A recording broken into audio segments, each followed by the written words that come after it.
system in place to keep us in chains. By a show of hands, who else is sick and tired of the same? 1% trying to keep us small, trying to keep us from getting out. Minimizing the struggles they've caused, saying we're not working hard enough. We really should stop this fighting. Otherwise, we'll miss the fireworks. There won't be any fireworks. And here we go. And welcome, everybody, to Suck It. I am the great and powerful King of Kings, Prince of all that is awesome, Derek. How the fuck is everybody today? The day before Thanksgiving. A day of family, a day of forgiveness, and a day of starting the craziness that will be the 2020 holiday season. I just came back from the land of the Karens, also known as Walmart. And surprisingly enough, it wasn't too bad there. Surprisingly, so, today's kind of gone smoothly. Nice and, relaxing and chilling and everything else like that. Getting ready for tomorrow. Unfortunately, no family, no traveling, for us at least. If you are, be safe. If you aren't, have fun. Regardless of it, Skype with your family, Zoom with your family, Facebook Messenger, I don't care. Whatever you got to do to make sure you spend some time with them tomorrow. But tonight, because I'm recording this episode, I have a band with me out of California. And I'm actually really, really excited to talk to them for a couple different reasons. I mean, not only do I love talking to, indie rock bands. I mean, it's just one of my favorite things in the world. And one of the things I do the most on this show. But this band is a ska band out of California. And their latest single hopes to bring attention to spinal muscular atrophy, which unfortunately the lead singer Tara, her daughter, has. So we'll talk about that and a whole bunch of more with Max and Tara from Half Past Two. Hey guys, how are you? Hi. Hello. How's everything going over there in nice, beautiful, sunny California? It's sunny and it's beautiful. I'm not going to lie. I'm not going to sugarcoat it for you. It's really nice. The weather here is excellent, even for us, I would say. It's really cold in the morning, though. But what is really cold? Like 60s. Well, it's cold Maybe for 50s. us. Yeah, cold for us. 50s, 60s. I woke up this morning, Really it was cold. 31. No, not Yeah, that. no. Not like that. Yeah. Like when I'm saying cold, I mean it's like maybe high 40s. But we're still wearing like sweaters and jackets. I still am and, wearing like, a scarf. See, I mean, it's like 52 right now. It's not too bad here, but I just went to the store. Oh no! And I just That's out. too cold. It's not. It's beautiful. But I didn't even wear a jacket. I mean, and even like my freaking hipster douchebag beanie was getting too hot on my ears. I was like, man, I need to change this up. I'm so not like that. I'm a wimp for cold. But I mean, that's because I'm acclimated to Southern California, and that's just how it is. See, for me, I was born in Ohio. Okay. And I lived there until I was 7. Then we moved to Florida. Oh, And I was okay. there up until 5 years ago. So I was there for 26, 27 years. And I That's never got used to that heat. Never. And Oh. 5 years ago when we moved to the D.C. region, I was ecstatic because now it's like we get snow. I get snow again. I get an actual real winter, a real fall. And the humidity is cut down so much. Well, we still have a really bad humidity because, I mean, up in the mountains, it can kind of get that bad. But it's only during the summer months. So from May till August, it's humid, but it's nothing like what it is in Florida. I absolutely lucky you. love it here. Love it here. Congratulations on your move. Oh, I mean, it's been 5 years, but I still enjoy it. I mean, I love the color changing and being able to, hike in the mountains and seeing all, actual, cool wildlife instead of a bear and a freaking panther at every freaking turn like I do in Florida. Nope, in Southern California, it's like, what has the castle changed at Disneyland? Okay, it's Halloween. There is no Disneyland anymore. It's Christmas. I know, but that's like usually how we tell down here that the season has changed. I was the same way because I had annual passes to Disney World for a long time. And I used to love going there the day after Thanksgiving and seeing how quickly, like, overnight. They've got a couple thousand people and they would just put everything everywhere overnight. And it was the coolest transformation I've ever seen in my life. I do miss that about Florida. I do miss Disney World. That is really the most magical place on earth. Max and I are huge Disneyland Except for Disneyland. Yeah, we're Disneyland snobs. Superior Park. It is. How dare you? It's the original. You can't. But Disneyland can fit in the parking lot of Disney World. That doesn't make it better. Bigger isn't always better. Bigger isn't always better. Okay, I'll say this. Let me say this. I've been at Disney World once, and I loved it. I loved everything about it. Even though I got hit in the face by a fireworks shell, so that wasn't fun. And all they gave me for it was 2 free passes. They're like, we'll give you free passes. I'm like, I live in California. We'll give you passes to Disneyland. I have an annual pass. But okay, I'll give them to a friend. I'm like, thankfully for me and them, like nothing serious happened. But it was at the Epcot, whatever show was, and it was definitely too windy, but they did it anyway. So like we all got like little singe marks on our arms, and I got literally hit in the face by, it looks like part of a coconut shell. But you loved what it looks it. Like. But you were just saying you loved No, it. because I have a souvenir. I don't know where it is, but I kept it. Right here on your face, right? It's right here on your face. The scar from the shell. That's the souvenir, right? Yeah, sure. That's still a pretty cool story, though. Yeah. No, it's cool. You got a great story. Yeah. Okay, so you have the part to. That, now you can check that off that's- of like your Disney list. You could be like, I was hit with a fireworks shell at Disneyland. Okay, like I'll say the biggest difference to me between the two parks, and maybe this is just due to how massive Disney World is our upkeep is way better, I think. Oh. Anyway, that's enough about Disney World. I feel we could have this conversation for hours and never once could, talk about because- music.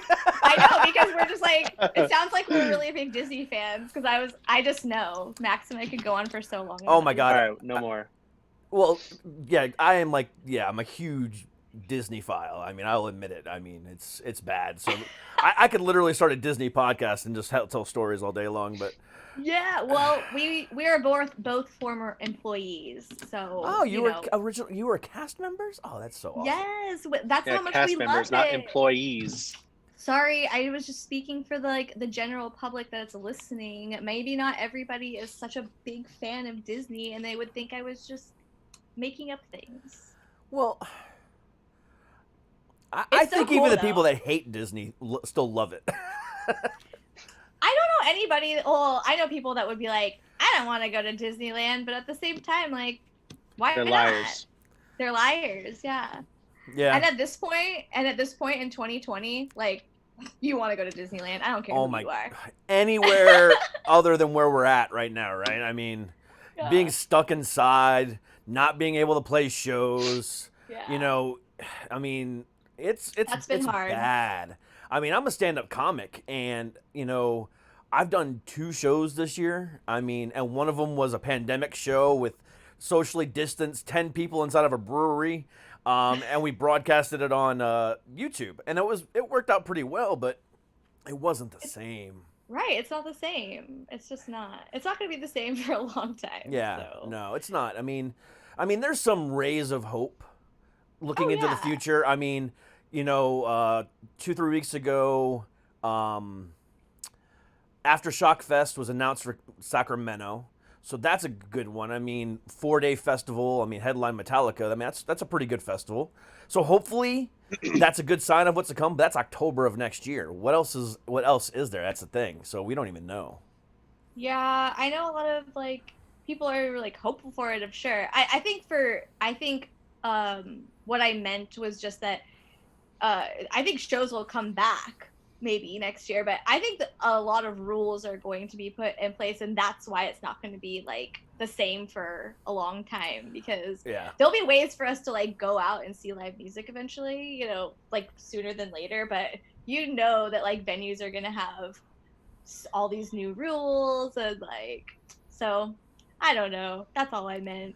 Oh, I know exactly what you meant, and you know, but it just, to have to think about that, it really sucks. It does. I mean, we played, the last time we played was on Super Bowl Sunday, February 2nd. And then, like, I mean, I went to an Agrolite show just, like, days before everything shut down. We just really did not think that it was going to be taken away so quickly. And so, like, just everything, just in totality, you know? So it's still a shock. If I think back, I'm like, oh my gosh, we were on tour earlier this year with the Toasters and Mustard Plug. We played 5 shows in 4 days, and we were like so tired, and we kept thinking we're crazy for doing this, but oh my gosh, I would do that like 3 weeks in a row right now, just because I can't believe I feel like I took it for granted or something. But I think we all did. Yeah. You know, I think we really all took it for granted, that level of, you know, I don't even know how to say it, you know, that we could go out and see music whenever we wanted to. We could go out to bars and hang with our friends whenever we wanted to. We can go see a comic, you know, whenever we wanted to, or go to a movie. You know, I mean, it's been almost 2 years. No, I won't say that. It's been 1.5 years since I've been to the movie theater. You know, I was the type of person that only went to, you know, movies for really big ones, because, you know, it's just getting to that point where it's just too damn expensive. But I was supposed to go see, you know, Black Widow back in May, and I haven't been able to see that. And right around now, I'm supposed to be able to see the Eternals from Marvel, and I can't see that. You know, it's like I have to wait until next May to maybe see Black Widow. But, you know, and then from there on out, it's like, what are we even doing? You know, I can't even sit at a bar.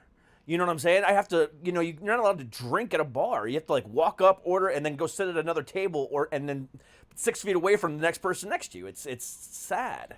You're preaching to the choir, because like you said earlier, my daughter has a pretty serious disability, so we don't do anything. Like, I haven't been anywhere. I don't go to a restaurant even to sit 6 feet away from another person. Like, and I'm not like that. Like, I love going out to places. I'm used to going out to shows every week, if not playing my own. Plus, me and my husband love to go out to dinner. I love to take my kids places, you know, but we can't. Like, we cannot.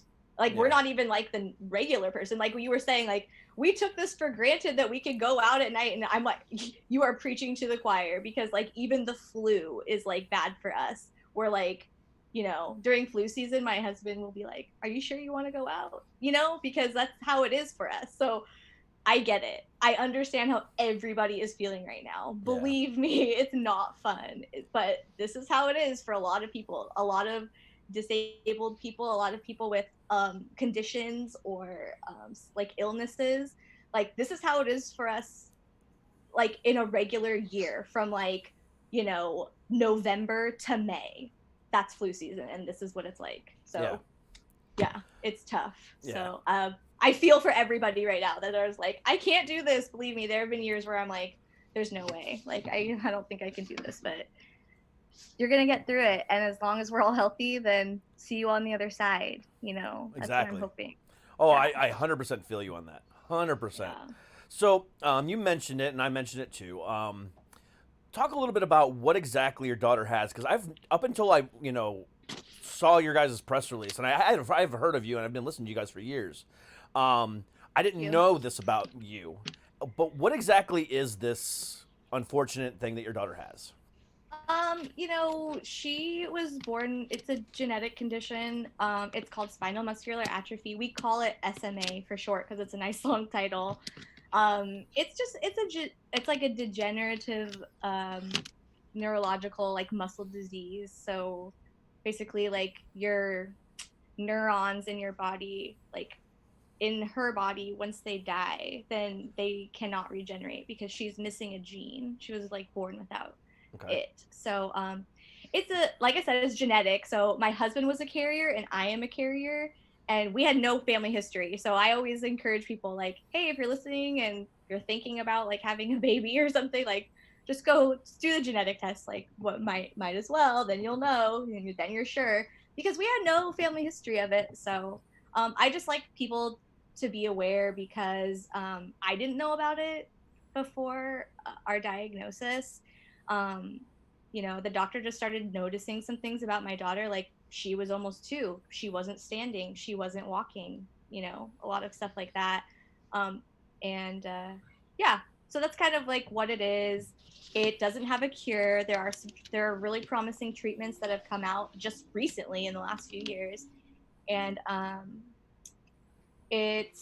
she's in a power chair. People with SMA usually will be using some sort of device to help them along, and it's at different levels. So most importantly, I like people to know that people with SMA usually appear like they look different, but their minds are 100% on fire. They are the funniest, wittiest, sometimes the smartest people you will know, because they're just really observant. They're fine. And yeah, I just like people to know that, because I know it's hard to like approach somebody usually. And if you don't know, then just ask if they have a caregiver. Just say, hey, what's up? Is it cool if I sit down and chat? And they'll let you know. So those are all my talking things that I like to say about SMA. But we wrote the song, our new song Shine, not only to bring awareness to SMA, but just to sort of bring awareness to coming around to your own feelings, I think, because sometimes it's like it started off as a sad song, but now it's a happy song. I like to think. Yeah, because one of the things that, on my show that I love talking about, other than entertainment or, music and acting and comics and all this other stuff, one of the underlying themes of my shows are always, mental health and advocacy.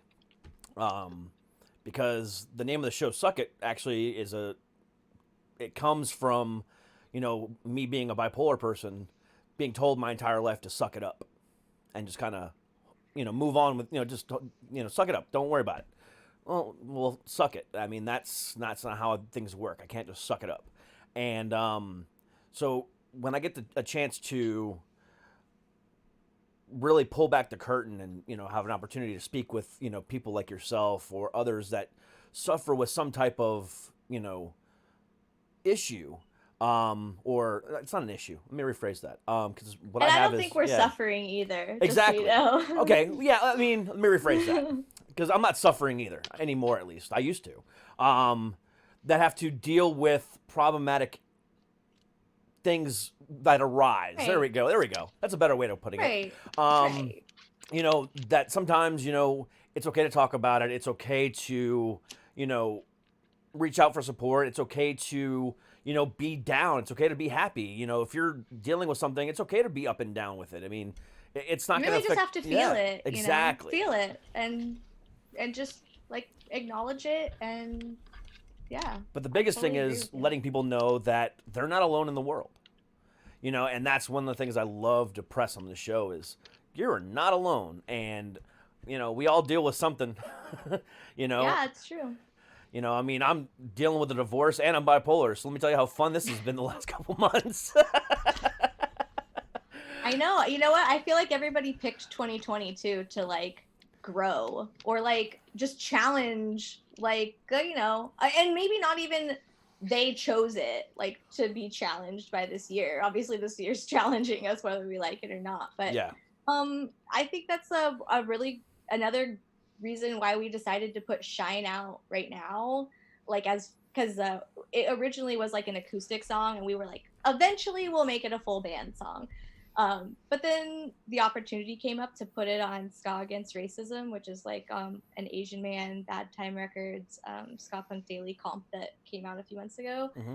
And we were like, it's time. We want people to know that like this is a hard time, but we can do this. Like if we do this together, or not even together, like you can pick yourself up too. I hope people know that too. It's definitely not easy, but I have a hard time relying on other people. I don't know, like, if that's everybody, but I think it's important to know that, like, that yes, you should ask for help from other people, but it's okay to pick yourself up too.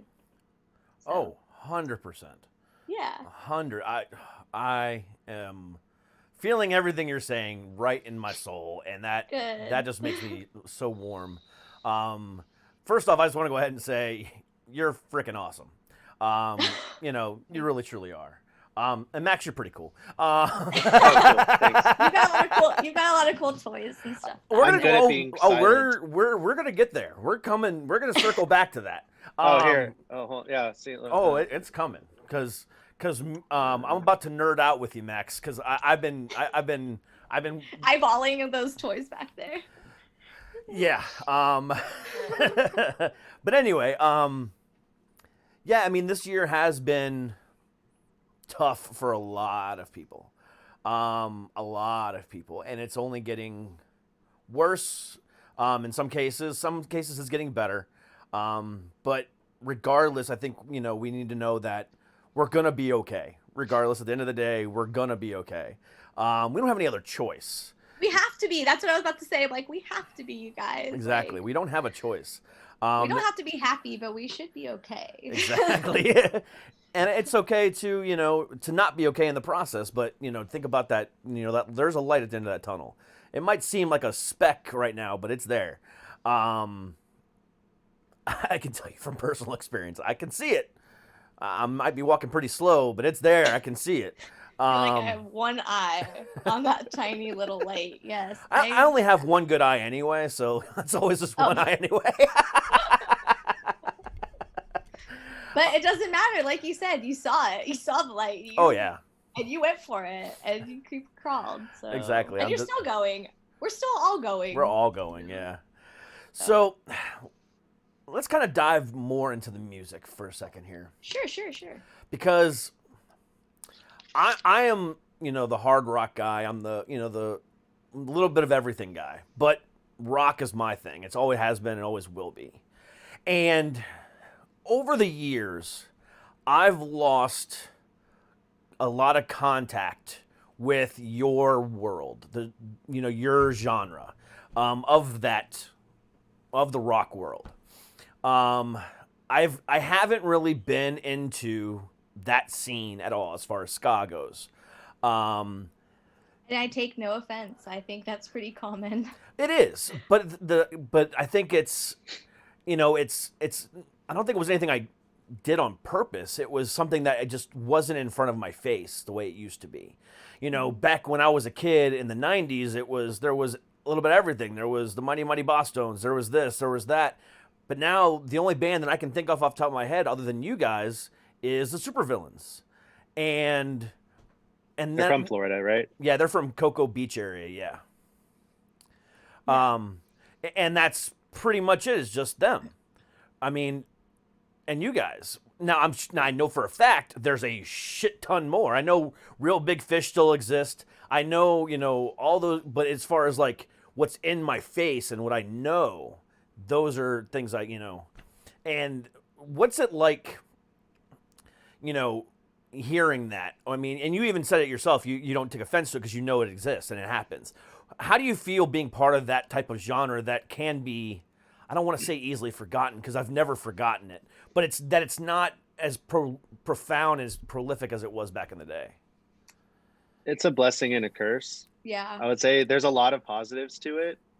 I mean, not to the forgetting people. Well, it's just smaller. So it's a lot more of a tight-knit community. Even, and especially during this whole year, we've like become band friends with bands all over, more so like in other parts of the country. We always had like contacts and stuff. Like Millington, we were like friends with already, but we've just been forming these relationships with other people like more in your neck of the woods, like Jer from Ska Tune Network and Catbite. So that part's really cool, that it's like a more tight-knit thing. But yeah, it would be cool if more people, it'd also be cool if more people listen to it. But, you know, it does seem like it's on a bit of an upward trajectory. There's a lot of exciting new bands. And like you have like the Interrupters out there, like they're very popular. I mean, they're not, and I'm not saying this as any kind of with any kind of derogatory.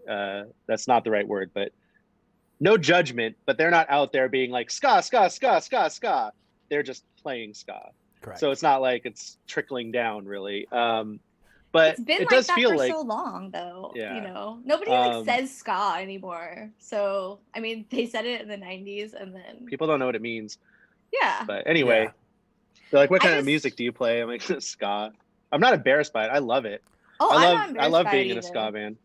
Yeah. I just think it's funny, because people just they don't know. They either don't know what it is, and you have to like reference these like bands that are maybe not what, if you're a ska fan, like who you would want to say, but they're just who they know. You know, you're like, have hey, you ever heard of No Doubt, or like, have you ever heard of Sublime, or have you ever heard of like, I guess you can say Real Big Fish. Like, have you ever heard of Real Big Fish? But like, usually Sublime and No Doubt are like your go-tos. Like, that's your regular person. Except when you say No Doubt, you have to say, so you know No Doubt? Well, they used to play ska before they got famous. Before they got famous, exactly. Yeah. And then after they got famous, they had like some ska stuff. Very little, but, yeah. So I guess that's the grumble, is that like, you know, when it comes to like talking about ska music with like just anybody on the street, yes, it's super hard to tell them that like there is a plethora of ska music, great ska music, everywhere from like the 50s, 60s to the 80s to the 90s. And even right now, like Max was saying, there's a huge surge of new ska bands that are like, I feel like you're gonna hear about it. Like, there's no way you're not going to, because there's just like Brooklyn Vegan is writing ska articles in 2020. I used to read that when I lived in LA, and I was like trying to make it as just like any kind of musician. You know, they didn't talk about ska music, that's for sure. So I don't know. I just think it's kind of like, we don't need to make fun of it anymore. That is what's so crazy. Max and I have been like used to people making fun of ska music for as long as this has been a band. We've been a band for almost 14 years now. And now it's like, we don't have to joke about it anymore. Like, we can talk about it seriously and people take it seriously. So that's kind of cool. Oh yeah. I mean, I've always taken it seriously. I just haven't, like I said, been around it enough anymore to consider myself part of that scene. I do miss it. You know, it's fun to make fun of it though too. So, and we know that. Yeah, we like making we like being self-deprecating too, though. Yeah. And like totally like living into the like ska puns and stuff. Yeah. Like it took everything I had to not, when Tara said Brooklyn Vegan was writing ska articles, it took everything I had to refrain from saying scarticles. I would have like reached through and like popped you in the nose, like. Yeah, I mean, but I think you hit the nail on the head too, because I've talked about this before. You know, some of the bigger bands aren't out there, like you were just saying, aren't out there going ska, ska, ska, ska, ska. They're just playing that music. And I feel that is the rock genre in general right now. Some of these bigger artists aren't helping the cause, of smaller artists or indie artists or local bands that, that haven't, gotten out of their region yet. I don't think, in general, there's enough of that. I mean, there's a few exceptions, don't get me wrong. I mean, one of the most notable in recent years was the the guitarist for Five Finger Death Punch, Zoltan, taking the band Bad Wolves under his wing and managing them and getting them as big as they are now. But other than that, I mean, there hasn't been a whole hell of a lot of that, you know, and it's one of those things where, but you see that a lot in rap, you see that a lot in pop and hip hop, even country. But on our side, it's like, fuck them. In a way, though, I feel like that's because, in general, I feel like the rock community at large feels like the ska community does within the rock community. You know, like, they're just like, right now, rock is like not as popular, I would say, as like all those other genres you mentioned. Yeah. You know, like, it's just how it is right now. Like, pop. People don't want to hear real instruments for some reason. Yeah, people want to hear like beeping noises. That's all beeps fine. And boops. I like beeps and boops too. I like all kinds of music, but I just feel like I said, I feel like rock musicians already feel like they're at the bottom. So like, why would they help anybody? But that's not true for us, because I can say from experience that when we were a baby band, what our drummer ran into Aaron Barrett from Real Big Fish at a burger joint in our hometown where Aaron also grew up, and he handed him a demo of our demo when we were like we were teenagers still, and he produced our, you know, a record for us, and EP and an album, and our EP and our album, you know. Like, I mean, maybe that's not like a big deal for like, you know, the rock world at large, but like for us, we were like, wow, somebody in ska music that's like huge in ska music, the lead singer of Real Big Fish, is going to like do this for us. It was so strange, and like it does happen. And all I'm saying is like, I mean, we'll never forget it. Like, I hope it happens more often, because it's just such a good feeling, because you get scared. People always say, don't meet your idols, like don't, because then the illusion's gone. They're just normal people. But yeah. No, I mean, it would be so nice if we were all being helped. But and I've heard a lot of stories about like that from Real Big Fish. They're just overall good dudes. One of my favorite bands right now is I like to call them horror death metal, horror metalcore, I guess you could say, a band called Ice Nine Kills. And last year when they were out on tour, they were touring with Sirius XM, and in one of the stops, Real Big Fish said, "Hey, we want to come play on one of your songs." And they did, and they actually came out and they got to perform with the band and do like that. And on the original track on the album, it's a horn part, but Less Than Jake did the horn part for this band. But then they were like, no, we want Real Big Fish. We're gonna have Real Big Fish do it on stage with us, and they were ecstatic. So like, you know, I've heard a lot of cool stories like that. Those guys are just badass in general. Yeah. They're super nice. And like I said, it was such a cool experience when you're that young, especially, you know, and you're starting off, you're just like, what? Wow, like somebody believes in me that's not my mom or like my dad, you know?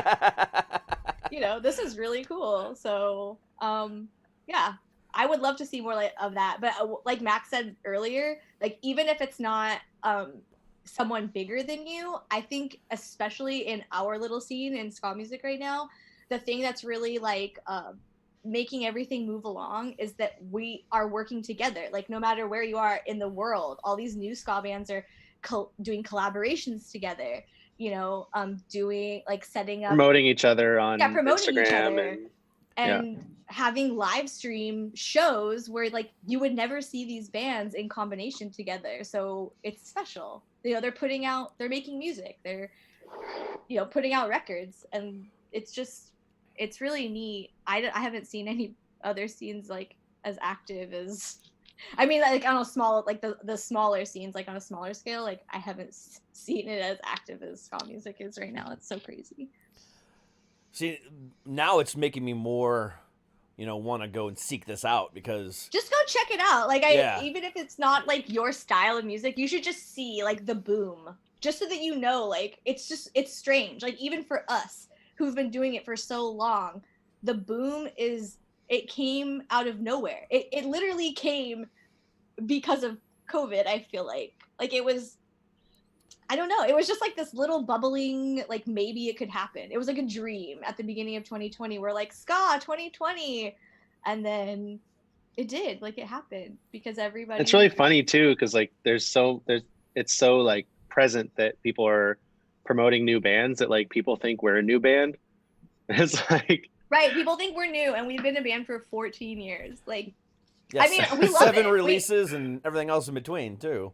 We love Yeah. it. Like, we love it. We're so glad because we feel like a new band. But yeah, the Bosstones were a band for like 10 plus years before anybody, like, you know, anybody. yeah, that's something. Yeah, there was a really cool documentary called "Pick It Up, Ska in the '90s" that came out last year. Yes. Seek it out. It's really great. I mean, even if you're not into ska now, it'll get you excited for ska. It really energized us even more. But yeah, they were talking about the boss, like Tara just said, the Boston's in there, and you're like, look, we don't have any delusions of like making a living out of Right. playing ska. It's something we do and we love it, but we're not gonna get to Boston status. Or so yeah, anything, I'm not comparing it in this never level, but it's like Boston's were around for a decade and put out multiple albums before anyone even really knew who they were. Yeah. So it's like this, it takes time and it takes support and hard work. It's just affirming, you know, because it's like, I don't know, we're adults, you know, and everyone always says that, especially since we're in a ska band, they're like, how long are you guys going to do this for? But we never wanted to stop because it wasn't about that. We just were like, if we stopped, then what would we do? Like, we have to do this. Yeah, like we wouldn't, like, Max is my best friend. Like, what are we gonna do? Just like meet up and like stare at each other? Like, no, like, let's meet up and make some music or something, you know? So as long as people like, listen to us, then I think, even if they don't listen to us, like I said, we've been band forever. There's a long history of this band that's way too much to get into, but I'll just say there have been periods where both Tara and I were not in the band, not of our choice. And those were not years that were as good as the other ones. Not saying like life was terrible, but once we really got back into it, like 6.5 years ago, it's like, oh yeah, we have to be doing this. Yeah. Like, this is important. And even though it's like Tara's super busy with her kids and I own a business and I'm work like 14 hours. It's not just I work like 14 hours a day, but I still like have to make time to do this because this is what keeps me sane. Yeah.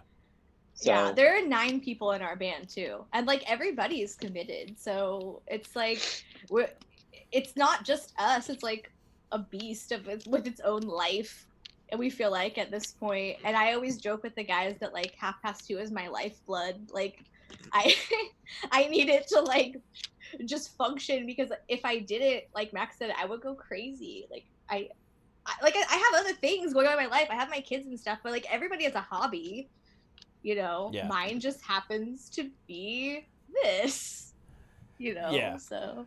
And I feel, you know, and I can say this from personal experience as well, you know, the people that say, why are, you know, how long are you going to do this for, or why are you still doing that, or whatever the case might be, are the ones that tried and couldn't make it and are just kind of jealous of that. So like, let me give an example. My dad, back in the 60s and 70s, was in a band prior to me and my mom, and that was what he wanted to do. I mean, he was hardcore about it. But then I don't know if it was my grandfather or my grandmother or whatever the case might be, that old world style, you know, eventually he quit and gave it up and became a family man. And I've always had the entertainment, you know, thing in my blood. There's that spark that I just cannot get rid of. And, you know, I was a musician for a long time. I was, you know, a touring guitarist and a backup vocal guy.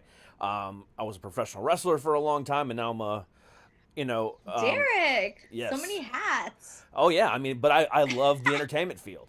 I'd still be a professional wrestler right now if I didn't break my neck. Yeah. These are crazy stories, Derek. Oh, I got stories for days. You made my neck hurt just thinking about it. Oh, it's worse when I tell you that I've actually broken it twice. Well, here you are. Look at you. You're a miracle. And none of it happened in the ring. The first one was a car accident, and then the second one actually happened laying in bed while I sneezed. You broke your neck sneezing? I did.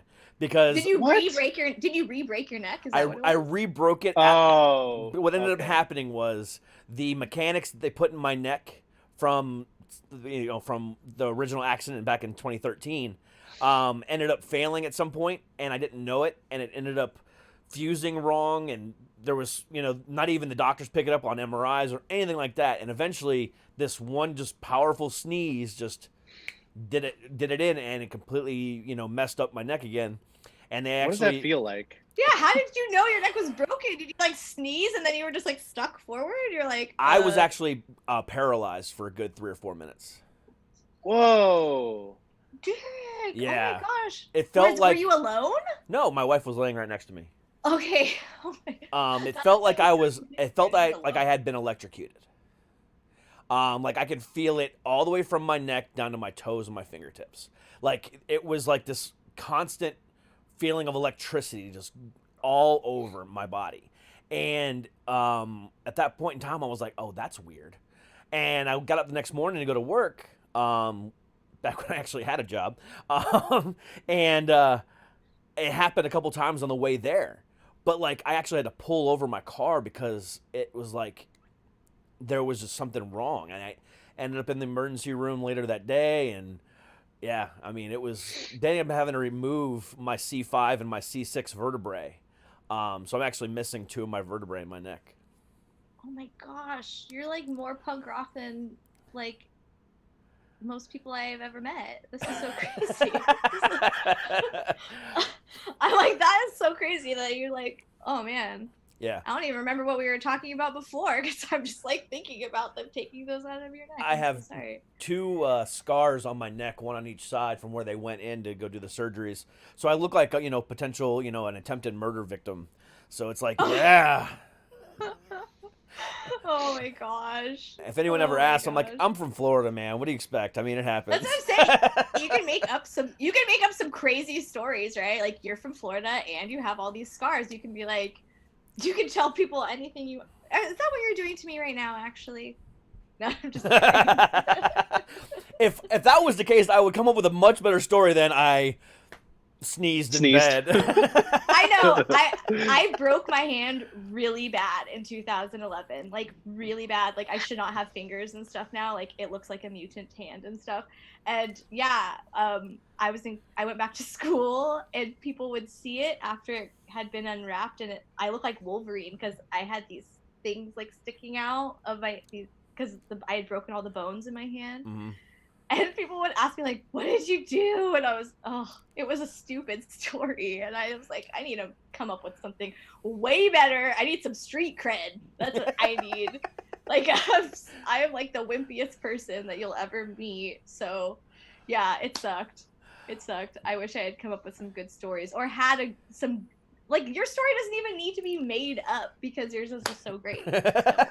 My oldest daughter, my 18-year-old, back in 2015 had a complete T-spine rebuild, a fusion because she had a really bad scoliosis.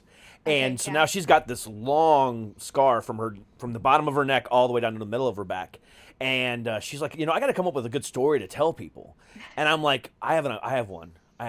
We can go ahead and say that you were a Siamese twin, and that's to remove one of your other twins.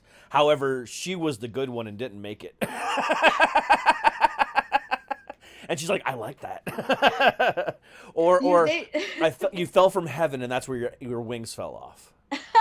And she goes, I'm not. She goes, nobody would believe that. I'm too much of an asshole. I'm like, yeah, it's true. Oh man.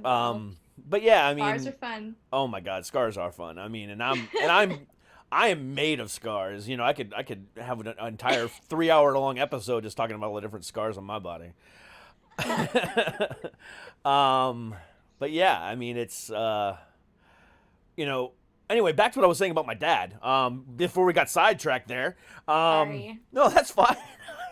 It's completely fine. hear about I think your I neck. started it. I had to hear about your neck. Yeah, exactly.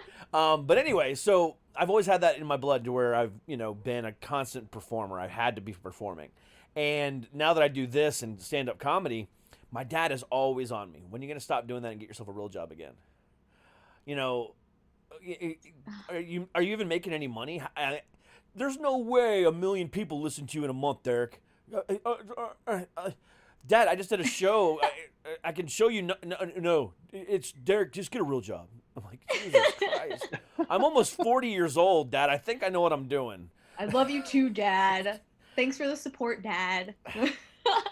A couple weeks back, my mom, they're not together anymore, had my niece and for her birthday, and I don't know how it ended up happening, but my dad and his wife met up with my mom and all had dinner with my niece, their granddaughter, and that in itself right there is weird enough.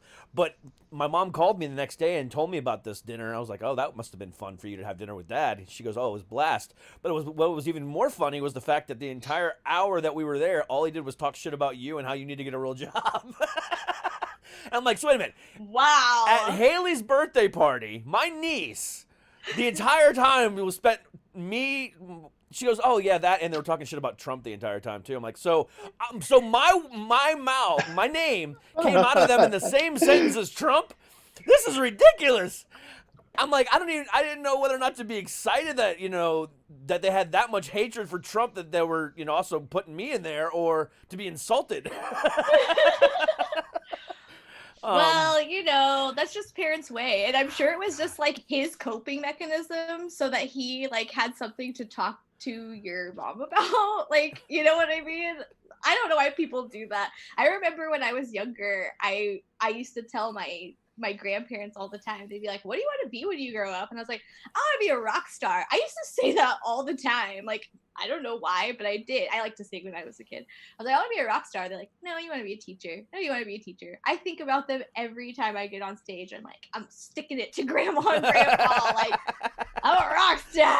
Like, grandma and grandpa. No, I'm sure your dad, you're right. Your dad's just probably a little jealous. Yeah, because he never made it in music.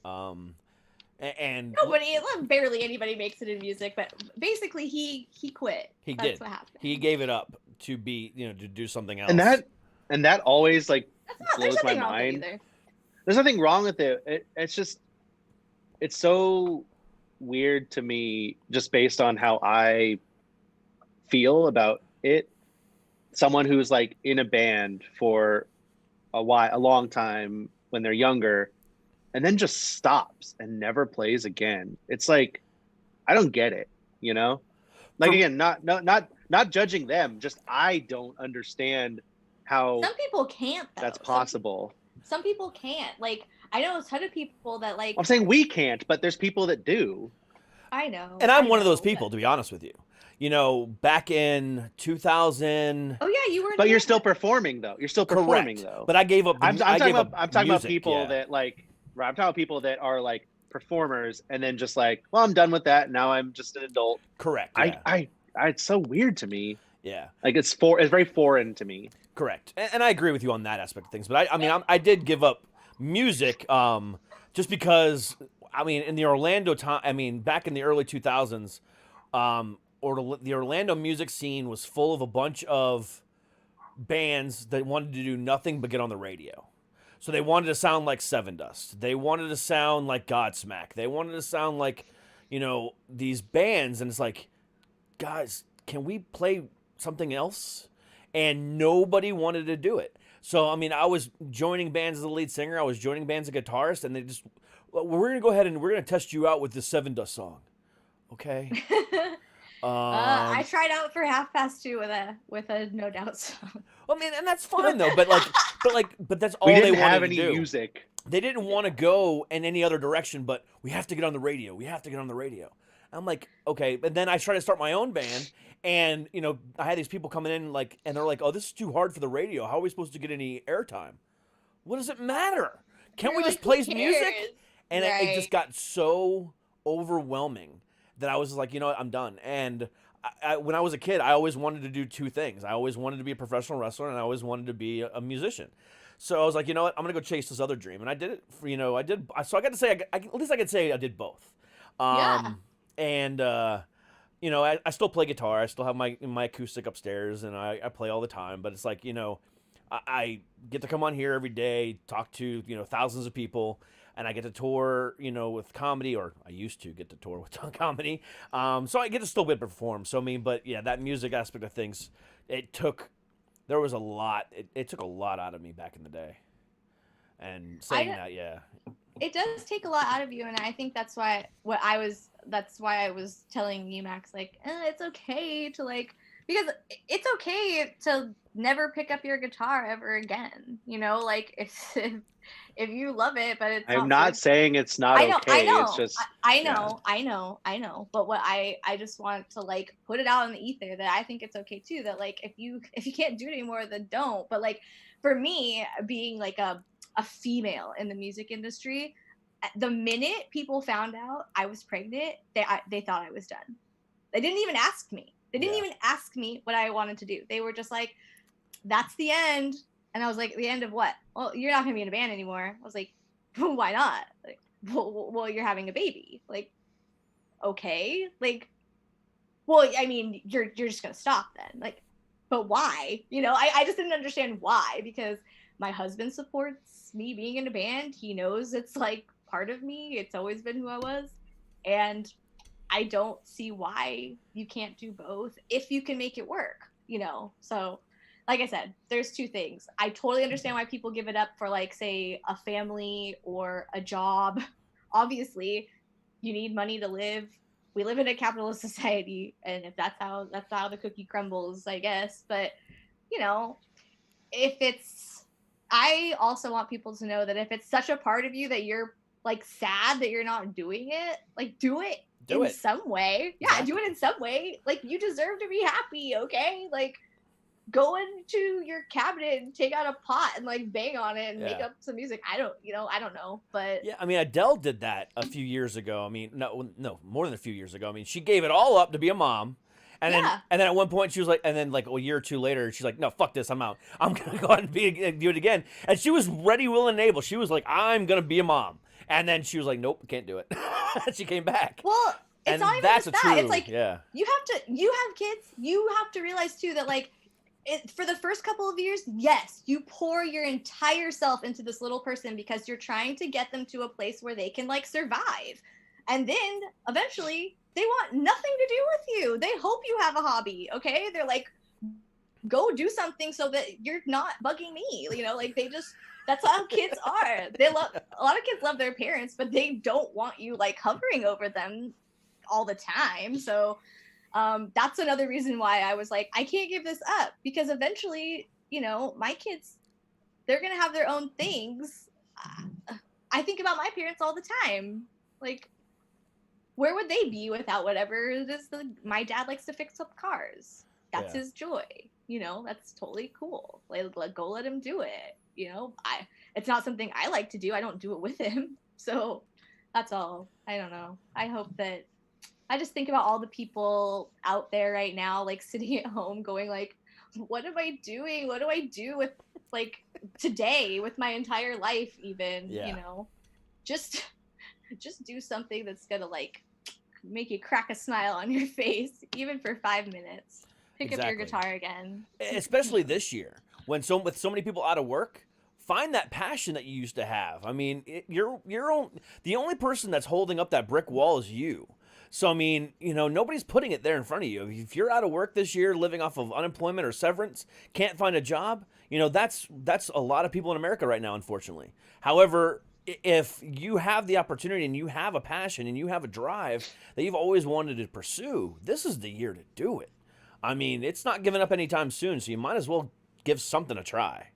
We always talk about how 2020 is a blessing sort of in disguise for our band, because we had goals. We had a list of things we wanted to accomplish this year, and a lot of them didn't get done, but we did so many other things, and things that are even more productive than the things that we had planned.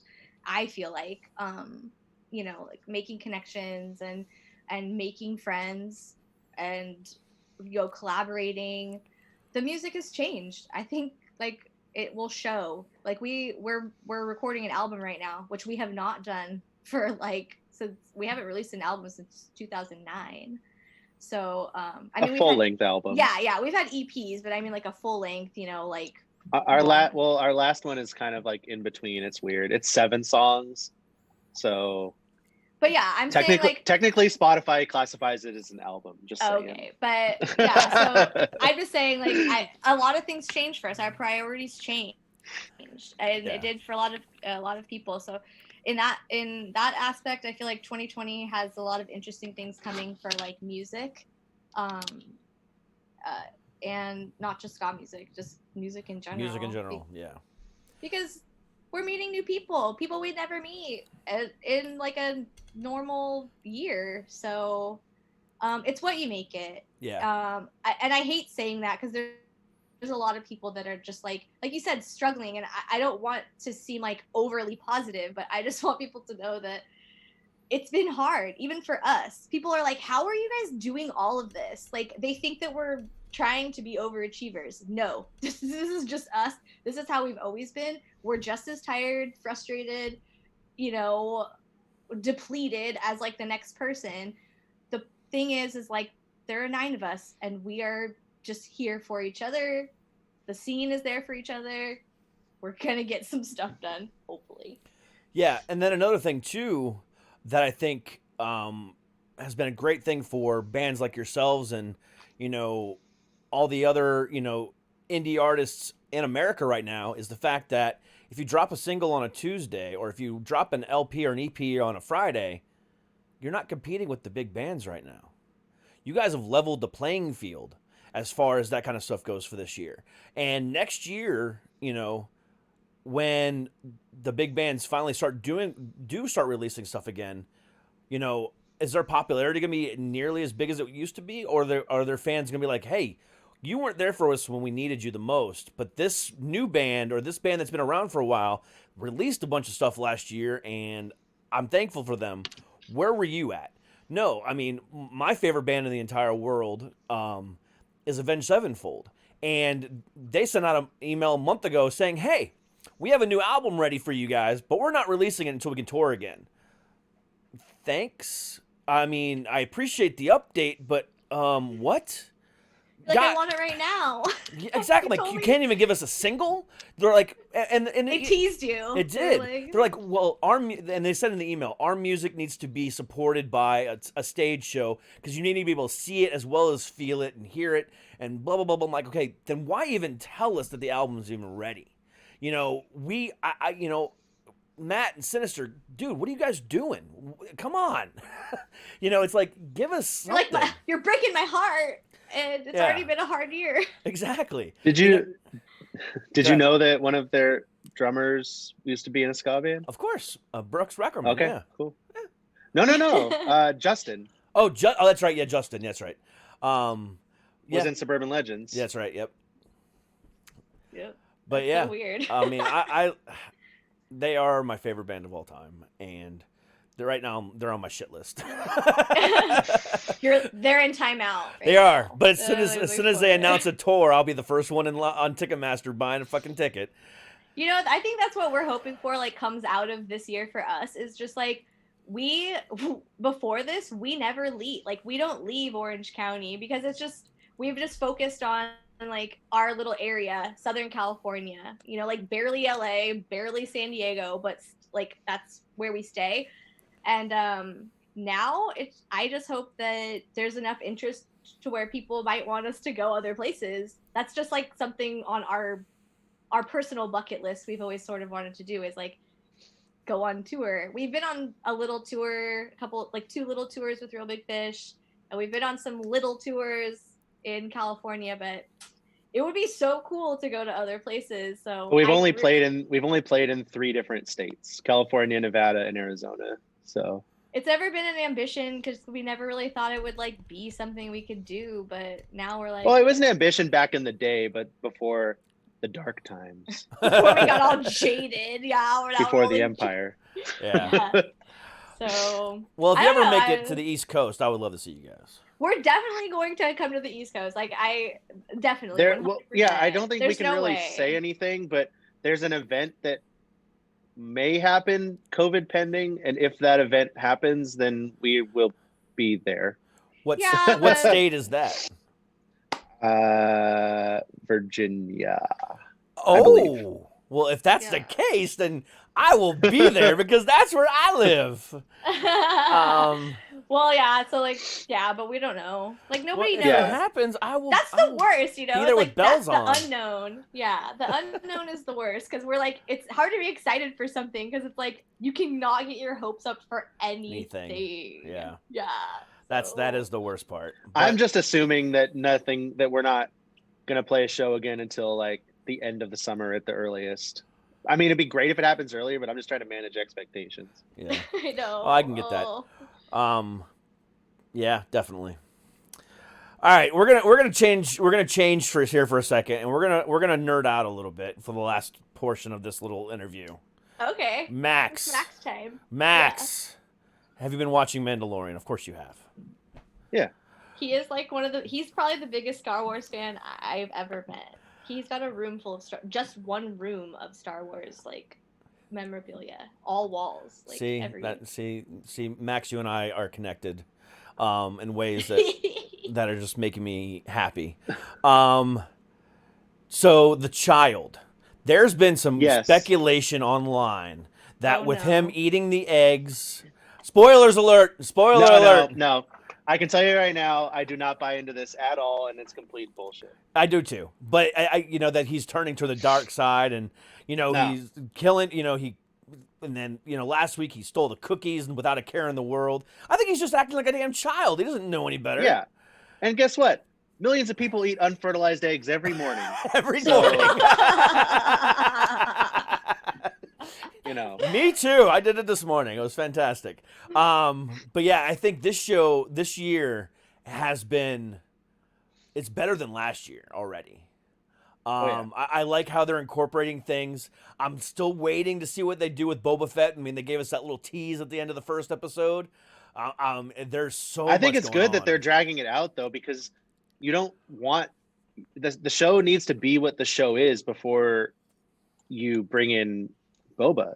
And they teased it last season. Well, they didn't tease him, but I think I don't see really people talking about it. And I'm thinking the whole time, like, that episode on Tatooine, someone walks up and kills Ming-Na Wen, and who is that? They never went back to it. And looks like it was probably Boba.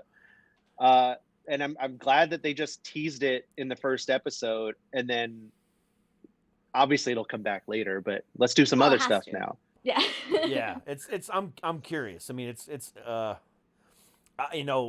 my hat's off to everyone at Disney for this show. I mean, good God. I mean, good old Happy Hogan, doing his thing, and God, I love that man. He is such a good guy. I didn't like his last several movies, but yes, this is amazing. Well, I mean, you can. I should say Jungle Book and Lion King. Jungle Book and Lion King were very good. And if it wasn't for him, we wouldn't have the Marvel Cinematic Universe. Oh, for sure. Iron Man 2, yes. Lion King and Jungle Book, no thank you. Well, I thought Lion King was pretty good. I finally watched some of the Avengers movies. Finally? She watches all of this MCU out of order and texts me questions the whole time. Like, you're watching them in the wrong order. He likes Just watch them in the right order. You love it.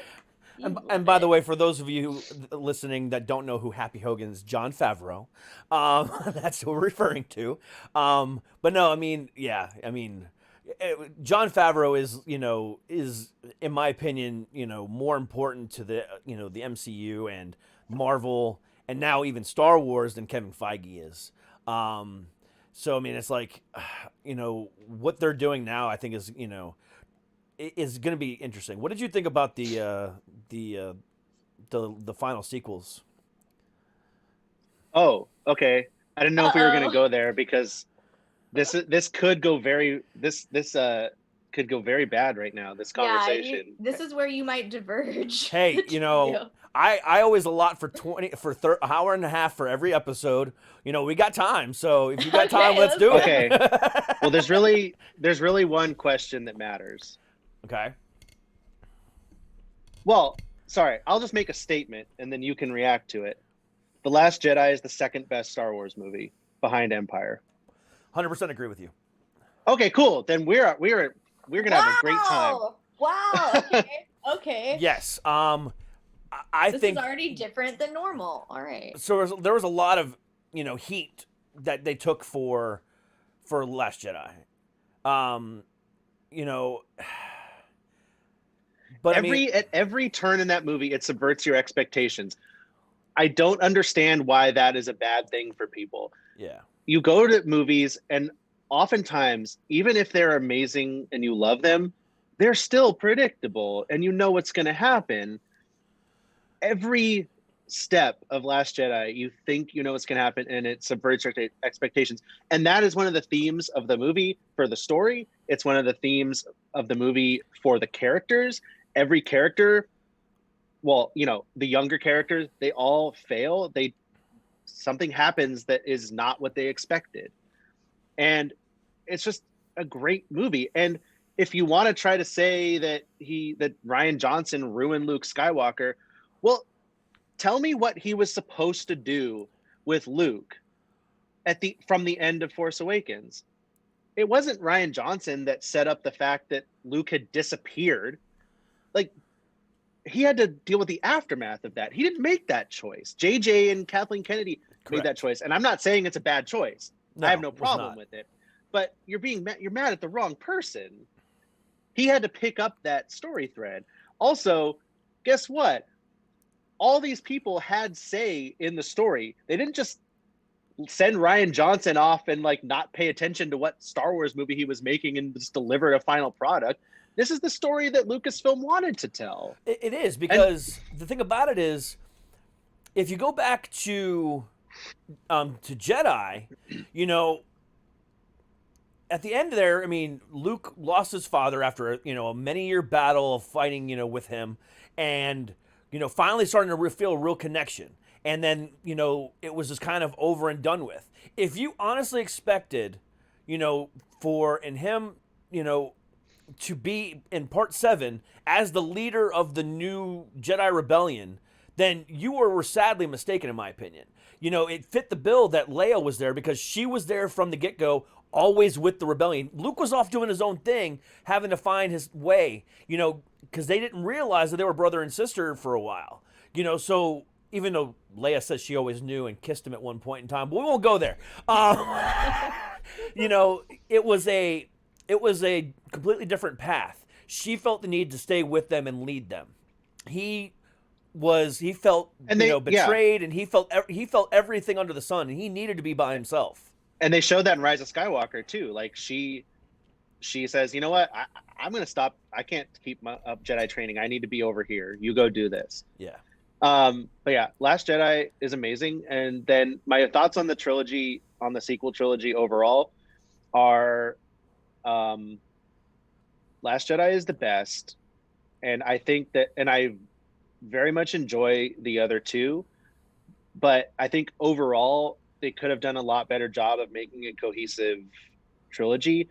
I think that as much as I love Last Jedi, they probably should have had one director do the whole thing, and taken their time and not done them 2 years apart, but done them 3 years apart, like historically Star Wars movies were made. So yeah, individually I enjoy them a lot, but then you're watching Rise of Skywalker, and that movie has a lot of problems. I just choose to enjoy it, and I think there's a lot to love in it as well. But one of the things that quote unquote bugs me, not really, but is there's this camaraderie between the new trinity of Rey, Poe, and Finn, and that is not in the other movies really. They have their own, Rey and Finn have a good connection, Poe and Finn have a good connection, but it's not like Luke, Leia, and Han, where you see them together through now granted they're separated, like you were mentioning in Empire and stuff, but you see them together a bunch. They feel like a family. Rise of Skywalker, you jump into it and that's how they are, and they're all hugging at the end, but you never see it. And that's like one criticism that I have. And I feel like, I don't know what I would necessarily do differently, but to me, it almost feels like this needed to be 4 movies and not 3. I agree with because that. Yeah. there is just a big chunk of story missing between Last Jedi and Rise of Skywalker. Mm-hmm. I don't know if that means that I was like, Force Awakens. There's going to be like, some other movie that talks about that. Well, that's the thing. They're going to retcon everything. Disney has said that they're going to completely, erase 7, 8, and 9 from, and they're going to be doing something different now. So that whole thing doesn't even matter at this point, which is, I find odd. I don't even know about this. Yes, look it up. They are going to retcon 7, 8, and 9, or at least 9, I've heard. Huh. Oh. I don't know the specifics of it, but that is what I'm reading and seeing. Because, I've heard a lot of people were pissed off that, that Rey was a Palpatine, but at the same time, I like that. I like that aspect I of think things. that I loved that she was no one, and I thought that was awesome. But revealing her later to be a Palpatine doesn't ruin that for me, because that still happened. It's like in comics when characters die and they come and then they come back later. It's not like they didn't die. They still experienced death, and all of their friends and family experienced their death. It doesn't, just because they're back now, it doesn't mean that didn't happen. Yeah. So I do feel that doesn't ruin it. And also, while, like I'm saying, there should have been another movie leading up to Palpatine coming back and all this stuff, or more story leading up to it, it kind of wouldn't make sense if he wasn't the ultimate villain of the sequel trilogy, because why would it be episode 7, 8, and 9 if it wasn't continuing the story that started in episode 1, which is the story of Palpatine's rise and fall and rise and fall again? Yeah. Like, if it was just Snoke, and if Rey, I don't know. I guess it could make sense, but I don't know. I maybe I'm just convincing myself to like it. We more know than that Snoke should, was but... just a messed up, a clone gone bad of Jango. So I mean, which threw me off for a loop there. I didn't like that. I don't think it's Jango. That's what they said. How do you? That's what I was under the impression. I don't think so. I thought he was a Jango Fett clone. I think he's just something created. Okay, speaking of which, all right, I want to say a theory about The Mandalorian. Okay. I want to float this theory past you, unless you don't want to have this in your head. This isn't a spoiler. It's just something that came to me in the last episode. Okay. All right, you want me to go ahead? Go for it. The Imperial Remnant needs the child to make a successful clone of Palpatine to put his consciousness into. That's what they need the child for. Oh, because I'm sorry, I spoke wrong. It wasn't a clone of Jango Fett. It was a clone of Palpatine. Never mind. Okay, I apologize. That would make sense. Yes, Snoke was yes. I completely got my names messed up there for a second because there's so much going on in my head right now. He was a clone of Palpatine. My fault. So I think you're right, 100%. Because in the last episode they say, like, when the hologram of the scientist guy, he's like talking something about doing an infusion and the M count, which obviously midichlorians, and they don't want to say midichlorians because it's a dirty word for some people. Yeah. Which, another tangent. Okay, people, midichlorians, it does not make the Force not mystical. The midichlorians do not give you the Force. The midichlorians are something that can measure your potential to use the Force. So it doesn't make it scientific. It's just a way to kind of measure things. Exactly. Okay. Anyway, no, you're right. Because they showed all those clones too in the tubes. Yes. And the one that they focused in on looked a hell of a lot like Snoke. I have to go back. I have to watch it again. I've watched it Now I'm twice. I've watched it twice because my wife, my soon-to-be ex-wife, went out of town this weekend, and her and I are still living together. So I watched it without her, and then when she came back, I watched it again just because it was so damn good. But yeah, that clone did look a hell of a lot like Snoke. And I think you're on the right track there because I've read a couple theories other than that, and I'm just as invested in Star Wars as I am with the Marvel universe. I mean, I'm. Yeah, I don't read any theories. I didn't even watch the trailer going into season 2. I'm kind of to that point where I don't want to know anything. Yeah, but I had already had that theory, but to see somebody else's point of view on it was pretty cool. Yeah. But yeah, I mean, they need him to be able to power the Palpatine clone, which yeah, and here's Snoke. the question too, like, how did they know about the child? This is just coming to me now. Is it possible that the child, who's 50 years old, and this is 5 years after Jedi, which makes it 10 years after New Hope, which makes it 28 years after Revenge of the Sith, which makes it 28 years after Attack of the Clones, and dealing with the 40. historian. It's close to 50 years. 50 years is a little bit before Phantom Menace. So, is it possible that Palpatine, that the child is a clone of Yoda that Palpatine made? Because obviously, like, the Imperials know about him. They know the child exists. They're out to find him. How do they know that he exists? How do they know where he is? Did he escape? Did someone steal him? Yeah. Was he in a lab being grown up and then someone spirited him away and they're trying to get him back? Yeah, that is a great question. Where did he come from to begin with? Right. And I didn't even consider the Yoda clone thing until just now.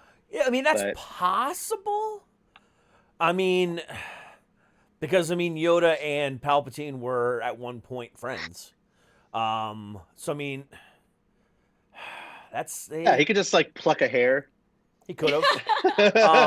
Take his cup from next to him. Yeah. I mean, there's a lot of questions there, and I love it's the same kind of stuff that I am enjoying now. That the same reason why I loved Rogue One so much. That in between story, kind of sets up everything and really kind of dives into different things. And that's the only one I haven't watched. Everyone says it's so good. I love Rogue One too. I love Rogue One too, but I'm also excited for things that are going to be entirely new, which, like, The Mandalorian is kind of doing the best of both worlds. It is. Like, it's its own thing, but it's also referencing movie stuff, Clone Wars and Rebels. So that's awesome, but it does feel still like its own thing. And that's what I'm excited for the future of, like, Star Wars movies and stuff. I don't know what's happening. I hope Rian Johnson is still going to do his own Star Wars trilogy at some point, because that would be amazing. I'm glad that the assholes Benioff and Weiss are not doing Star Wars anymore, because they don't deserve it for what they did to Game of Thrones. Oh my God. Yeah, I know. Which, and before I get any haters on that, it's not that the story was bad. It's that HBO told them, have as much money and as many episodes as you want to finish the story. And they said, we'll just do it in 6 so we can do something else, instead of handing it over to another showrunner. So they're on the shit list forever because they're hacks. They are. Also, the show started going downhill when they ran out of book to adapt. So I do not think they're as talented as they think they are, other people think they are. Yeah, season 6 was the last good season for me. Game of Thrones was, like, my favorite show when it was on. And honestly, if I'm like, not that I'm in Target much anymore, but if I am in Target and, like, walk by the Blu-ray set, it makes me angry. Yeah. And again, not because the story was bad. It's because they intentionally said fuck it and just moved on. They did. I've never watched Game of Thrones. Well, don't bother. I mean, yeah. I'm rewatching Lost right now. You should watch Lost. I am Lost too. Is awesome. You did. Are? Yeah, right now. Oh. I'm on like the 3rd episode right I've now. never watched Lost.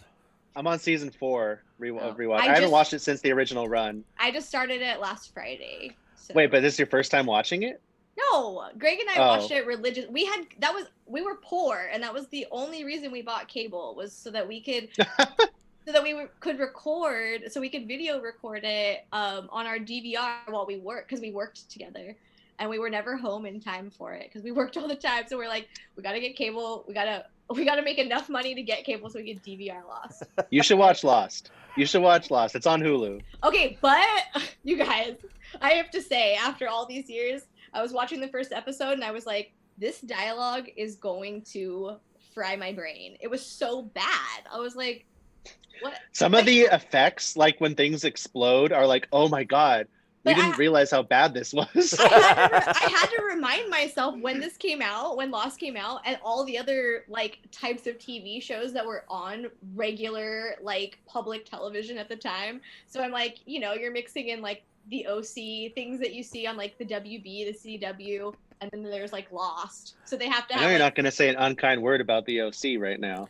No, I mean, come on, the drama. I'm talking about like the drama in Lost. Like, I thought it was a lot more like heady, but the first episode they have to catch they have to cast a wide net, So I was like, ooh, yeah, I'm ready to get into Lost. And then they start the dialogue and I'm like, I don't remember it being this terrible. Like Jack is talking about his first surgery and I'm like, this is painful. I can't get through it. Like, I can't. It's not. Seriously. No, it's not that bad. Whatevs. I feel that way a lot about like when I go back and rewatch older episodes of The Walking Dead. Okay, yeah, there's like lots some of that really bad dialogue. Not even that. It's not even the dialogue in some of those. There's no dialogue. It was the CGI. Oh yeah. Like there was this one episode from like 3 years ago. It was even pretty recent. They were at a carnival, I think it was, and Rick was on top of a Ferris wheel or something to that effect, and there was this deer that came up on screen, and the deer looked like a fucking cartoon. It didn't even look CGI. It looked like a cartoon, like a 5-year-old drew it, and they just kind of threw it up on the screen. It was so bad, and that show got so much hate after that. The next morning, the deer, the star of this episode, it was like, oh my God, it was so bad.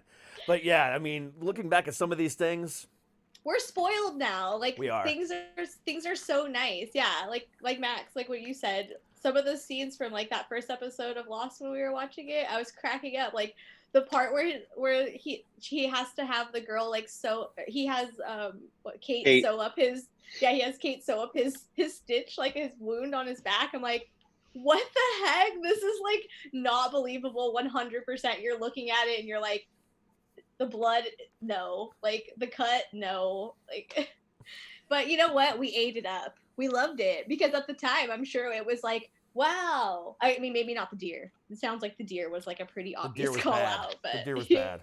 Yeah. Oh man. But I mean, and we'll wrap it up with this. But like, you. I like the fact that Disney has Disney Plus now. Because now they can do so many other things, not have to worry about sponsorship, to not have to worry about advertising. They can really kind of push the envelope with Star Wars, and they can push the envelope with Marvel and everything else, all the other things that they have going for them. So I think, we're going to see a lot of experimentation with both worlds in ways that we've never been able to before, and I think that right there is really, really exciting for me. Like, especially in a month from now when Mandalorian's off the air and, WandaVision comes on, I'm really, really, really looking... Is that coming on right after? It's coming on right after. I'm not sure the exact date. All it says is... Oh, man. Christmas. They haven't said the exact date. Wow, so it's like I didn't even know I didn't realize it was so soon. Oh yeah, like I said, I'll have all my questions answered about those two. I had to ask him so many questions about those two. But did you even go back and watch Age of Ultron yet? Yes, I did. I still don't understand. I still don't. Because you watched them out of order. I just feel like I don't like where like. What I get where don't you she's understand? from. Now I've. There's a lot. There's so many things. But I mean, I Max sort of explained to me. I was like, where did Scarlet Witch even come from? So my interest in Scarlet Witch is different because in real life, in real life, my old roommate when I lived in Hollywood, when I was like trying to be a musician up there in Hollywood, my roommate is engaged to her now. Like I had never watched any of these movies before, and everyone's like, did you know that like your old roommate is engaged to like Scarlet, the girl who plays Scarlet Witch? I'm like, no, I don't even know who that is. Oh my God, are you serious? So, yeah, I had to look it up. I was like, no way. I'm like Googling. I'm like, what? No. Oh my gosh. So weird. Anyway, I have like this really like deep fascination in her character because I'm like, oh my gosh, I was like, this is so weird. Like, not because I feel connected to her anyway. It's just like, you know, I have an interest in her, so I keep asking. She came from Sokovia. Like, I mean, that's right. Okay, so that's what I don't understand. I'm like, how can she be like an X-Men but not be an X-Men? But he said it's like it's because of the Mind Stone. They used the Mind Stone on them, and they used Loki's staff to power them. So they're not really X-Men in this world because I didn't see that one. I didn't see when Loki was bad. That's Age of Ultron. No, well, no, that was no, it's not. That was the original Avengers. Well, that's the original Avengers. Wait, you haven't watched the original Avengers yet? No. Yeah, so you've got to watch the original Avengers to know what his staff can do. The Loki pokey stick. Yeah. His spear can I've never seen him as a bad guy, except for like maybe the original Thor. Yeah. Movie. His staff has the Mind Stone, the thing that powers Vision in that staff. And that stone can put you under mind control. It can do a lot of different things. And I remember that. They used it to power the twins. Right. They like it. That's why she's connected to the Mind Stone. Like that. Correct. I get. But I was just thinking like, you know, when I find out that like her brother is like Silver Surfer, I was like, not Silver Quicksilver. Quicksilver, whatever. I don't know. See, like I don't know but again, anything about comics. They're not X-Men in this world. Right, but that's what confused me. Yet they will be. Yes. That's what confused me. No, like person that does not follow this like at all. I was like, wait a minute. I have heard of these people because I have seen X-Men, but like, why aren't they saying any of the normal things? I mean, now I know that it was like a legal thing. They can't say mutant. They can't say blah, blah, blah, blah, blah. They can now. I guess they can now. They don't. I thought it was interesting. I was on Disney Plus the other day and I thought it was good. Not that it really matters for my life, but just in terms of like people asking these questions all the time. They finally like in the Marvel section of Disney Plus labeled all the Fox movies as Marvel Legacy and not Marvel. Yeah. And I'm like, okay, can you guys understand that these don't count? Yeah. and every single Fox one is on there except for Logan, which of course will never be. Yeah. How did the Hulk get into outer space?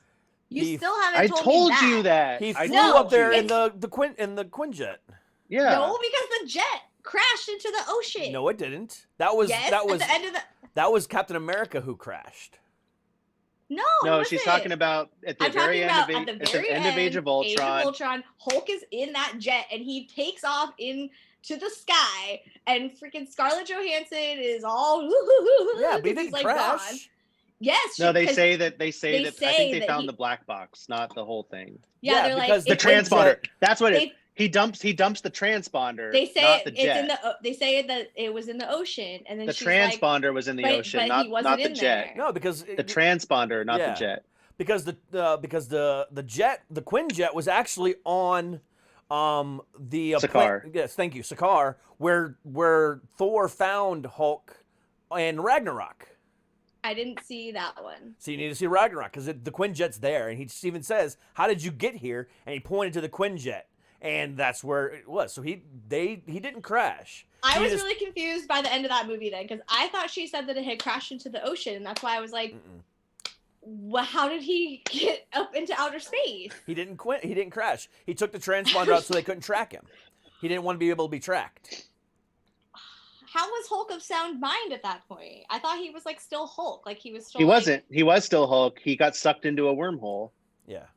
Oh, but then how did he know to ditch? Just his watch transponder? Ragnarok. Just watch Ragnarok. Yeah. It's one of the best ones. Yeah, Ragnarok is fantastic. Okay, well, I like Thor. I like the ones that with like more shit. humor. I like more. Every woman likes Thor. No, I mean like the movies. I mean like the movies. I like the ones that have like more humor, I guess, than the other ones. Because Ragnarok is like the most humor, besides Guardians. Well, that's what I'm saying. Like those were the Ant-Man. only ones I had seen. Was Guardians. True. Okay, I haven't seen Ant-Man either, which is weird because I love Paul Rudd. But like, okay, so here's something from somebody that does not follow comic books as closely as you guys.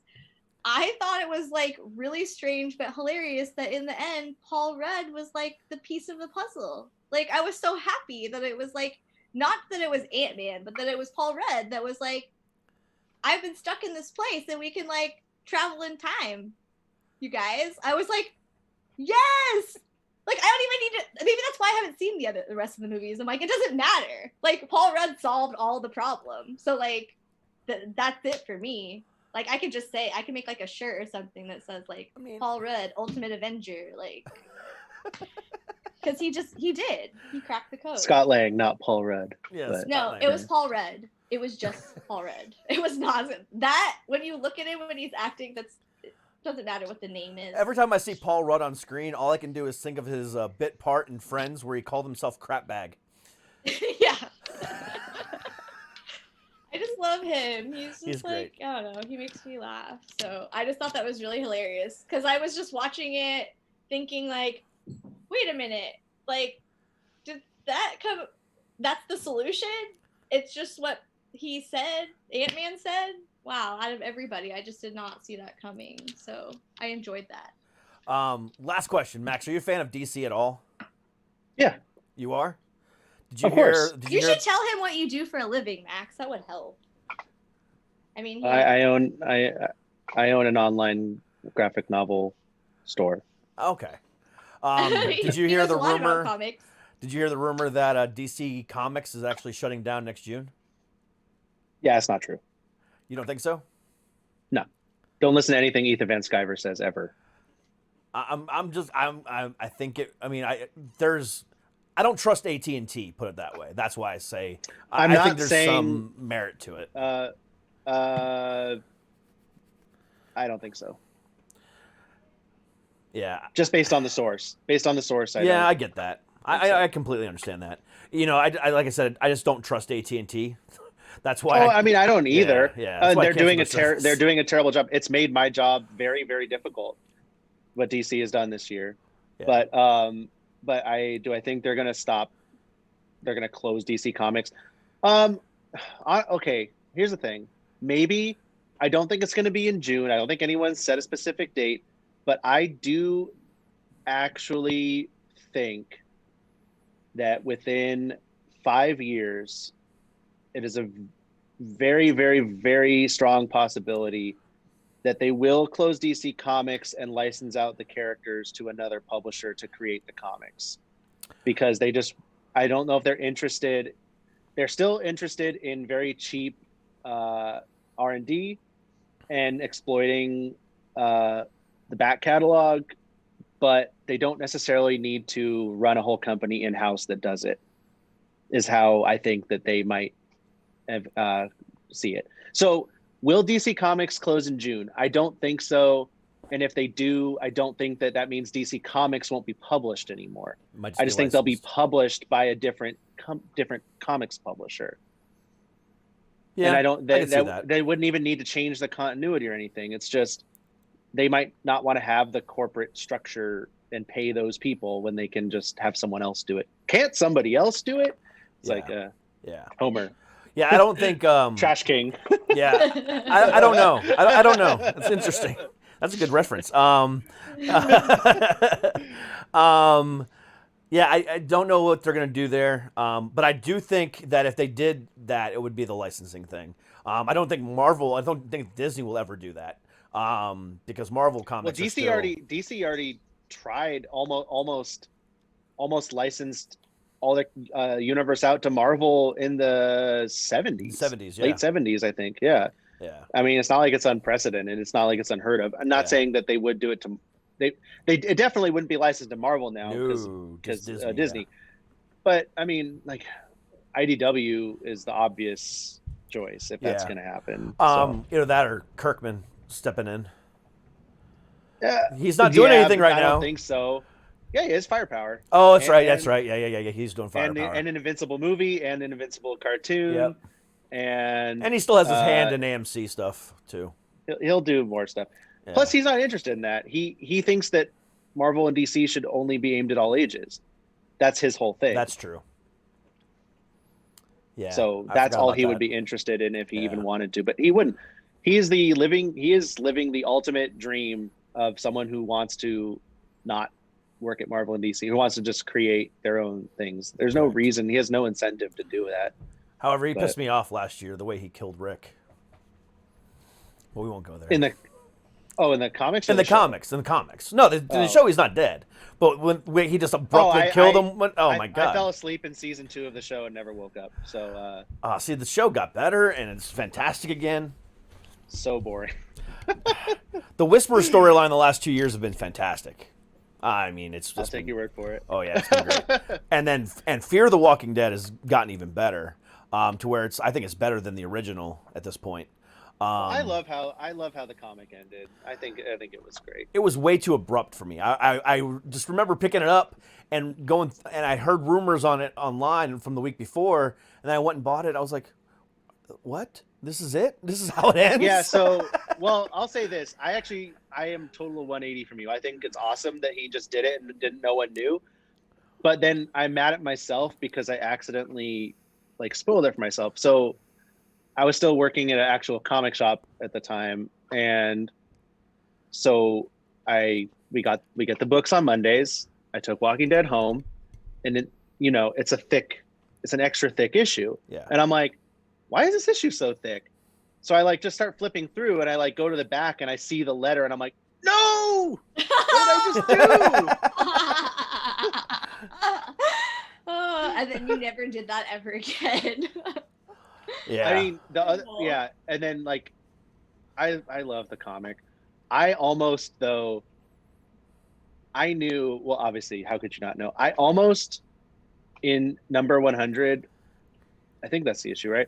I almost did not turn the page and just said I'm just not going to read the book anymore before Glenn was officially dead. Yeah, and that was what episode 1. I was like, I literally sat there with the pages before that open for a good 5 minutes, contemplating if I wanted to turn the page or not. Yeah.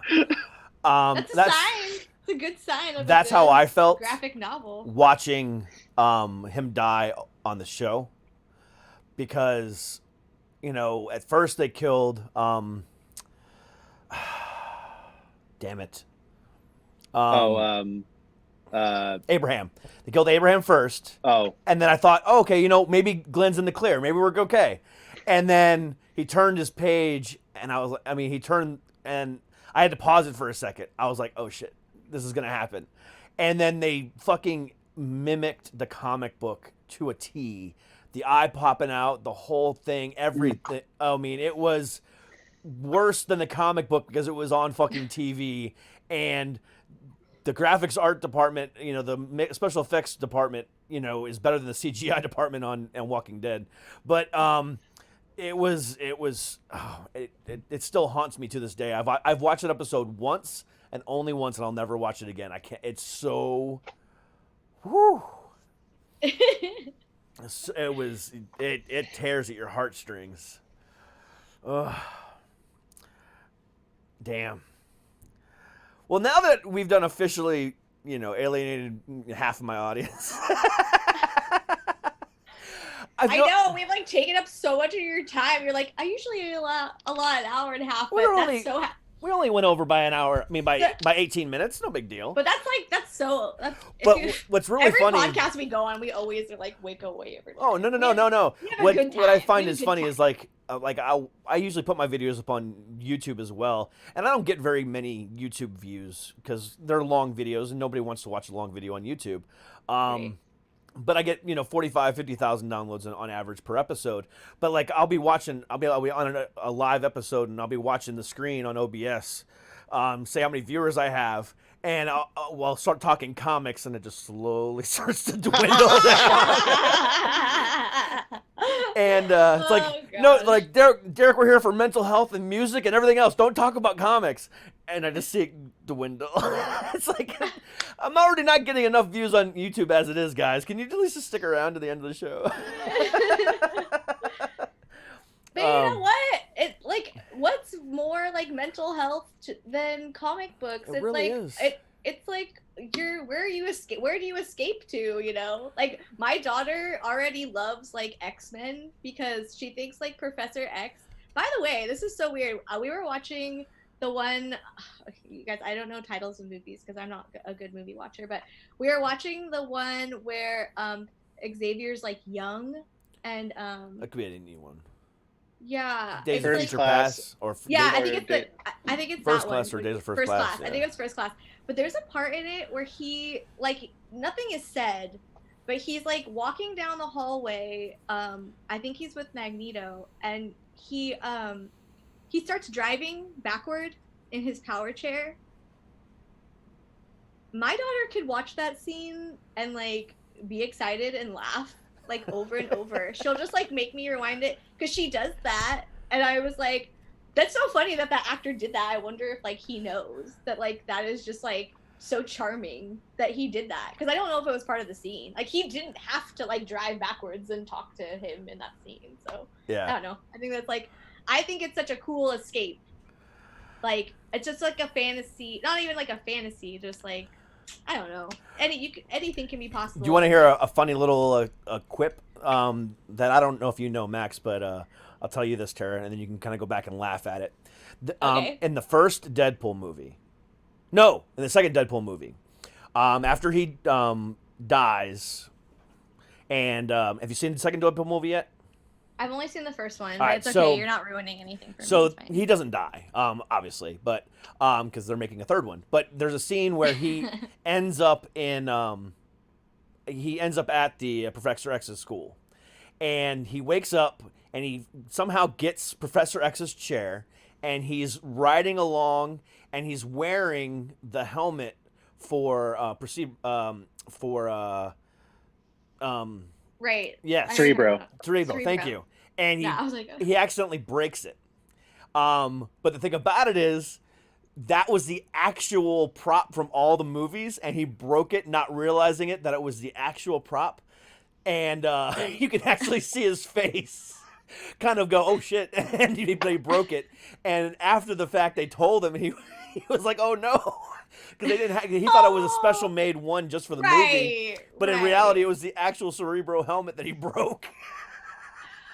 Well, you know what? That's their bad. I mean, don't give Ryan Reynolds that kind of stuff. That's not good stuff. Yeah, he was method acting, right? That's what Deadpool would do. Oh, and yeah. he probably wouldn't feel bad about it either. He didn't. So. But yeah, I read that story after the fact. I'm like, and Ryan Reynolds still feels bad about it. I'm like, that's so fucking funny. Yeah, that was really funny.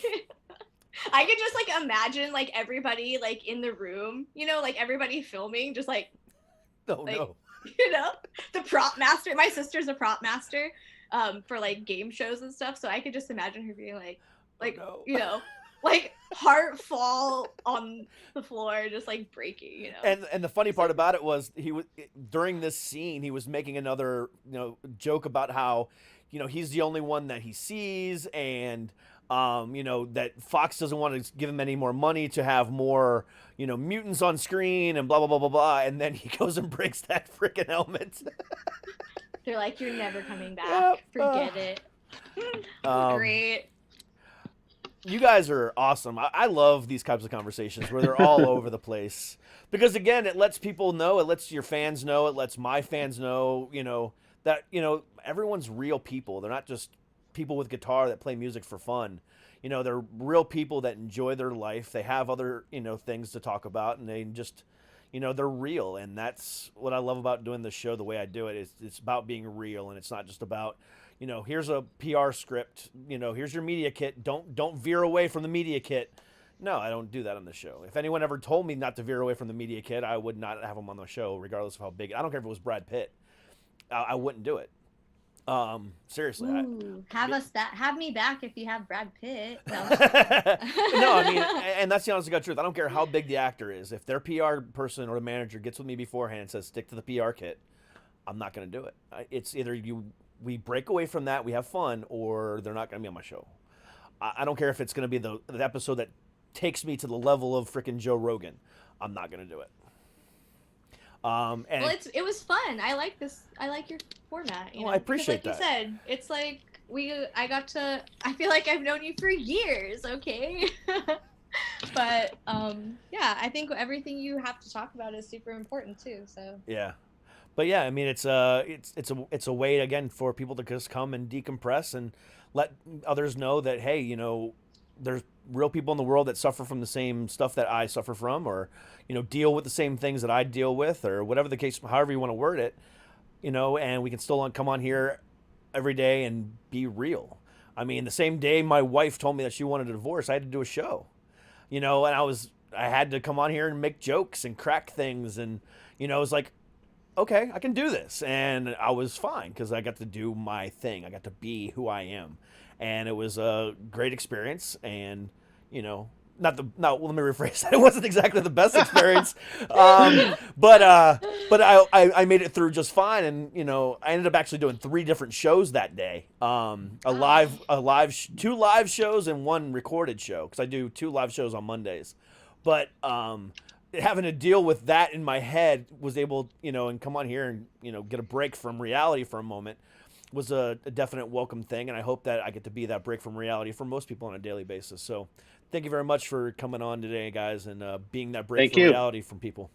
Yeah, thank you so much. Thanks. You're very welcome. Having us. Hey, no problem. I hope you guys have the best Thanksgiving tomorrow. Enjoy food, enjoy family the best you can. Stay safe. Don't go shopping on Friday. Don't start a super spreader event. Oh God. Shop online, people. Online. Yeah, exactly. Shop online. The same deals in stores are online anyway. But again, thank you guys so much, man. Max, I had a great time talking comics with you, man. I could do this. I could do that with you all day, man. There's so much more we could have gone into, but and check out our band, Half Past Two. Exactly. I was just getting ready to do that. I was about to say, I was like seeing my shirt in the video. I was like, oh wait, yeah, that's why we're here. Exactly. Be together. But all the So links funny. for Half Past Two, and you know, the link for the new song and all their stuff is in the description of the video and the podcast. So please check that out. They're fantastic. Check out the new song Shine. It is a beautiful song. I enjoyed listening to it. I listened to it 3 or 4 times already. It's fantastic. All your stuff is fantastic. Like I said, I've been listening to you guys for years. So Thank you so much. you guys are just awesome, and I truly, truly, truly appreciate you guys coming on the show today. But again, Thank you so much. enjoy your holiday season, and I hope to talk again. You too. Yeah, for sure. All right, guys. Well, you have a good one. We'll talk again. All right. Peace Bye. out. Bye. All right. And that's the end of the show.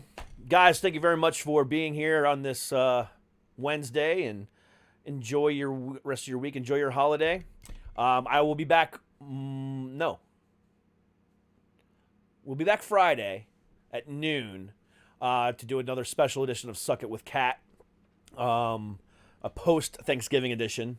And then Monday, back to normal schedule. But nothing tomorrow and nothing Friday night, but we will have a special Friday afternoon coffee talk with Kat. But until then, enjoy your Thanksgiving, enjoy family time, and we will talk at you guys Friday afternoon. Until then, stay happy, stay healthy, and as always, stay heavy. Happy Thanksgiving, guys. Peace.